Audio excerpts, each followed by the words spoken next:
ஒடிஷாவிலிருந்து சென்னைக்கு கடத்தி வரப்பட்ட 40 கிலோ கஞ்சா ராணிப்பேட்டை மாவட்டம் தலங்கை ரயில் நிலையத்தில் போலீசாரிடம் பிடிபட்டது. ரகசிய தகவலின் பேரில் போலீசார் ரயிலில் சோதனை செய்ய முயன்றபோது கஞ்சா மூட்டைகளுடன் 3 பேர் தப்பி ஓட முயன்றுள்ளனர். அவர்களை போலீசார் விரட்டிச் சென்று கைது செய்தனர்.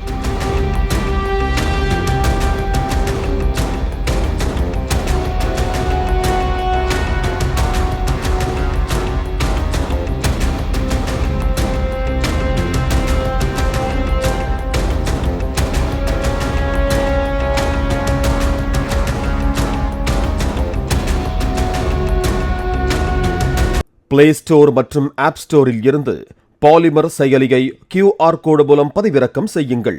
செய்திகளை உடனுக்குடன் பெறுங்கள்.